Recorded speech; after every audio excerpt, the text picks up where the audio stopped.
One day I was in a random store, and in the corner of my eye I see something. YouTube Kids Toys?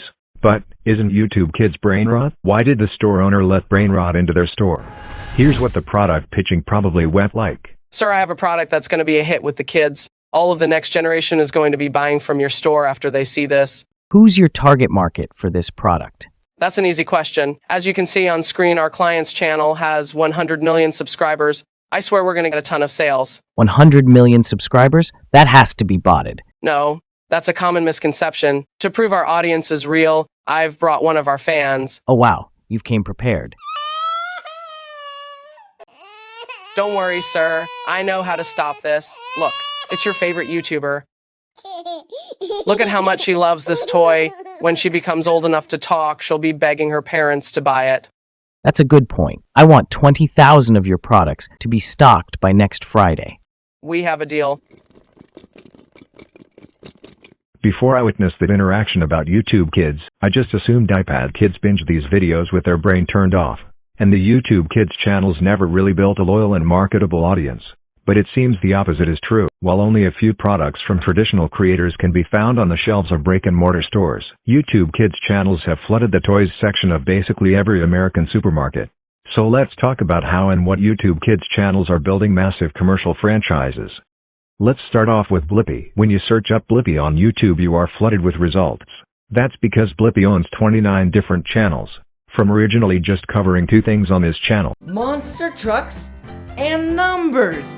Yeah! Blippi has now evolved to a point where he is making videos in every YouTube Kids genre imaginable, from art to Roblox.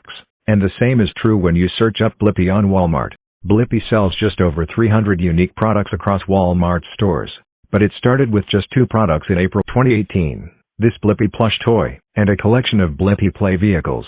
Then in January 2019, Blippi started selling his own clothing at retail stores. And by the next year you could find anything with Blippi branding on it. I mean, look at this Blippi bouncy castle. Do they really need 8 different types of Blippi shoes? Who's going to buy a Blippi ball pit? How do the 14 Blippi books contribute to the Blippi lore? Does the Blippi flavored juice taste any good? And why is the Blippi live show selling out entire theaters? Well, here's all of the answers to all of those questions. After you've seen all of these items, you're probably wondering how this channel has the capabilities to produce so many products. The reason this is possible is because they are owned by a much larger company. In this case, Candle Media. As you can tell from the website's banner, running YouTube Kids channels is the main thing they do. Basically, what this company did was buy Moonbug, a company that already owned about half of the channels on YouTube Kids, for the sum of $3 billion. Then, with the commercial rights to all of these YouTube Kids channels, they began to set up massive merchandise production lines with the help of even more debt and Blackstone funding, so they could start to earn back all of the money they spent on acquiring Moonbug. And now that we know the effects of Candle Media, let's talk about the other big player in the YouTube Kids industry, Pocket Watch. Pocket Watch is a bit different from Candle Media, since Pocket Watch focuses on working with family vlog and gaming channels instead of focusing on nursery rhymes. They're also different because they're more like a multi-channel network, signing deals with the creators, instead of buying them outright.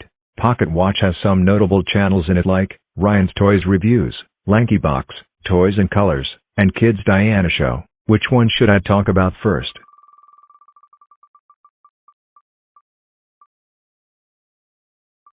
Kids Diana Show it is. The partnership between Kids Diana Show and Pocket Watch started during the summer of 2020. It began with the Diana and Roma English channel getting transformed into a channel called Love Diana, after the channel's changes an animated cartoon under the same name started being produced. And of course the cartoon wasn't anything of high quality, quite the opposite actually. The show followed a very formulaic structure and had next to no plot, but wasn't a total flop because some episodes were able to get tens of millions of views. They say that season 2 of the show is coming soon, but I bet the show will be discontinued because why try to put the effort into making an animation when you can get 500 million views off of playing with toys for 5 minutes? The next thing they did with the franchise in November of 2020 was that they started selling their own products at stores. They were immediately available at many of the largest retailers in America, starting with Diana's collection at Claire's, which also got discontinued just like the cartoon. The only thing remaining from this partnership is an Emirati ad featuring the Kids Diana Show products. Before seeing this weird ad, I never knew that any Claire's stores existed outside of America, and it seems the company is thriving in the Emirates as they have 32 stores there. Now let's look at something that the Love Diana franchise was actually successful at selling: toys. The Love Diana toy line focuses mainly on its dolls, with multiple playsets that you could put your dolls in. Or you could spend $160 on a Love Diana mystery bag. And in addition to that, there's also other companies who license the Love Diana brand. Those licenses have led to the creation of this Magic Music Castle, these collectible ice cream cones with a doll inside, this lipstick collection, and a toothpaste and toothbrush set. How about we move on to a channel from Candle Media now? That gives me an idea. Let's talk about CoComelon next. The first commercial product to come out of CoComelon brand was when they started airing their episodes on Netflix. That happened in June 2020. But now that I think about it, it really isn't that much of a product.